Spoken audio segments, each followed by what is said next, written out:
3 سال تک مقاطع اور سوشل بائیکاٹ کر کے آپ کو مکہ سے نکال کے شعب ابی طالب کے اندر رہنے پہ مجبور کیا گیا۔ یہ 3 سال مسلمانوں پہ اتنی مشکل گزرے ہیں کہ حضرت انس بن مالک رضی اللہ عنہ فرماتے ہیں بھوک کی وجہ سے ہم سوکھ گئے، کمزور ہو گئے، اور بسا اوقات پیشاب کے اندر خون محسوس ہوتا تھا، اور قضاء حاجت کے لیے جب گئے، یہ باتیں احادیث کی کتابوں میں موجود ہیں، تو میں اللہ کی قسم کئی دن کے بعد جو قضاء حاجت ہوتی تھی بکری کی مینگنیوں کی طرح ہوتی تھی۔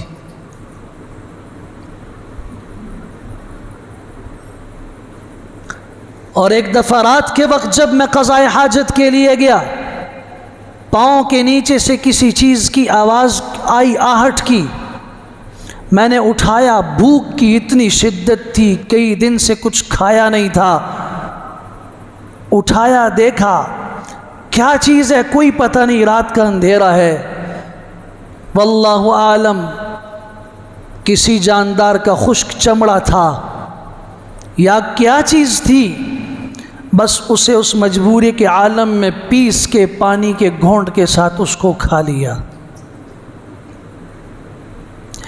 ان حالات کے بعد اللہ نے فرمایا یاد تو کرو نا اس وقت کو، تھوڑے بھی تھے، کمزور بھی تھے، تمہیں کس نے مدینہ منورہ میں جا کے آباد کیا؟ کس نے تمہیں مدینہ کی سرزمین میں ٹھکانہ دیا؟ کس نے تمہاری مدد کی؟ کس نے تمہیں مدینہ کی دنیا کی بہترین کھجوریں رزق کے طور پہ عطا کی؟ یہی حال ہمارا تھا۔ آپ تحریک آزادی کو پڑھیے، ہمارے لوگ تاریخ سے اتنے ناواقف ہیں کہ یہ بیچارے صرف اتنا سمجھتے ہیں کہ بس ہندوستان کے اندر مسلمان اور ہندو اکٹھے رہتے تھے، علامہ اقبال رحمۃ اللہ تعالی علیہ نے خواب دیکھا، انہوں نے پاکستان کا تصور پیش کر دیا، قائد اعظم محمد علی جناح سربراہ ہوئے، قرارداد پاکستان پیش کی گئی، پاکستان آزاد ہو گیا۔ سبحان اللہ، اتنی آسانی سے تو اللہ کی قسم 1 فٹ جگہ بھی آپ کی ذاتی ملکیت بھی کسی کے قبضے میں ہو آپ نہیں چھڑا سکتے۔ اتنا بڑا ملک، صرف خواب دیکھا، قرارداد پیش کی، آزاد ہو گیا۔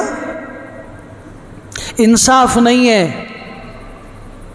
آپ 18ویں صدی کی تاریخ پڑھیے، سراج الدولہ کی شہادت کے بعد 1799 کو ٹیپو سلطان کی شہادت، اس کے بعد 1857 کی جنگ آزادی، مولانا قاسم نانوتوی رحمۃ اللہ تعالی علیہ، مولانا حسین احمد مدنی رحمۃ اللہ تعالی علیہ، جعفر تھانیسی رحمۃ اللہ تعالی علیہ، رشید احمد گنگوہی رحمۃ اللہ تعالی کی تاریخ تو پڑھیے، ان کو قید کر کے مالٹا کی جیل کی سلاخوں میں پھینک دیا گیا۔ مقدمے چلے، کراچی چلے جاؤ، آج بھی خالق دینہ حال کی تاریخ پوچھو، جب انگریز جج نے کہا حسین احمد مدنی رحمۃ اللہ تعالی علیہ کو انگریز کے خلاف جو جہاد کا فتویٰ دیا ہے واپس لو، کہا یہ کسی عام آدمی کی زبان سے نکلے ہوئے جملے نہیں ہیں، نہ کسی بکاؤ آدمی کے قلم سے نکلی ہوئی تحریر ہے جو واپس کر لی جائے۔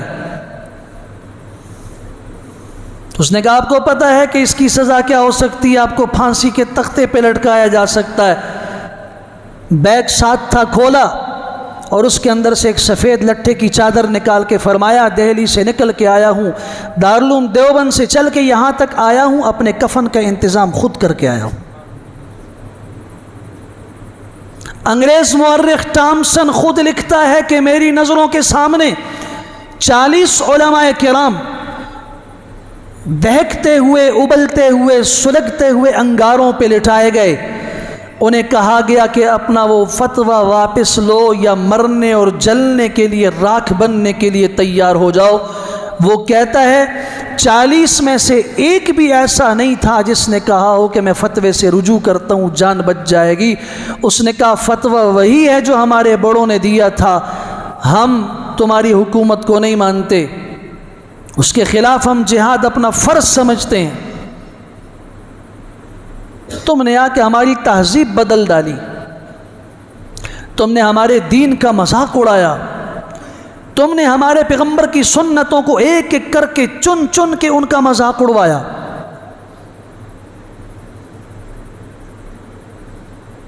آپ کو پتہ ہے ٹیپو کا معنی ہے سنسکرت زبان میں شیر. مسلمانوں کی تاریخ ہے، مسلمان ایسے نام رکھتے ہیں. اسد عربی میں شیر کو کہتے ہیں، ترک لوگ ارسلان شیر کو کہتے ہیں، یہ نام رکھتے ہیں مسلمان. ٹیپو شیر کو کہا جاتا تھا. ان ظالموں نے ٹیپو سلطان کی شہادت کے بعد اپنے کتوں کے نام ٹیپو رکھے.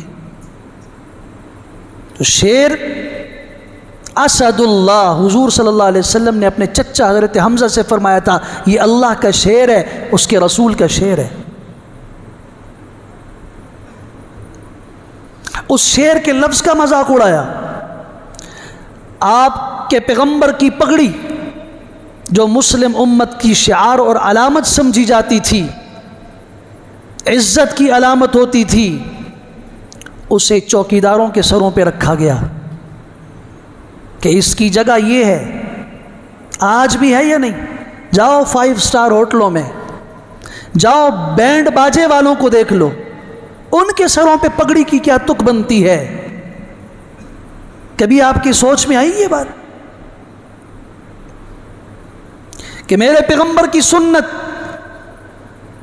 مارکہ بدر میں نکلے ہیں، سر پہ عمامہ ہے، فتح مکہ کے موقع پہ داخل ہو رہے ہیں، عمامہ ہے، مدینہ منورہ میں جا رہے ہیں، عمامہ ہے.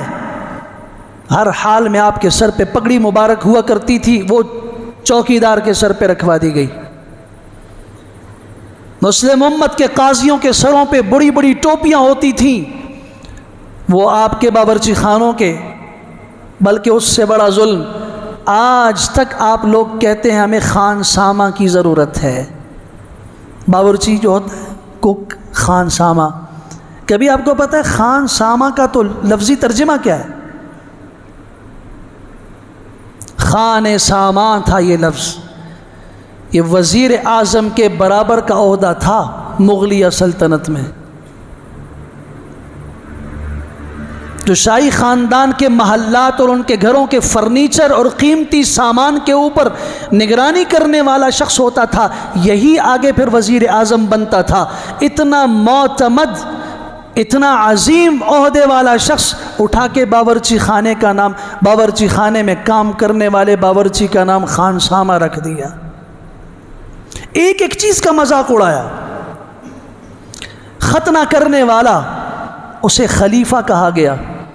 آج تک کہتے ہیں خلیفے ہیں، خلیفے ہیں. یہ خلیفہ رسول اکرم صلی اللہ علیہ وسلم کے جانشین کو کہا جاتا تھا. خلیفہ اول سیدنا ابو بکر صدیق، مسلم حکمران، خلافت پہ بیٹھنے والا حاکم نہیں کہلاتا تھا، خلیفہ کہلاتا تھا. وہ پہلے کا جانشین ہوتا تھا.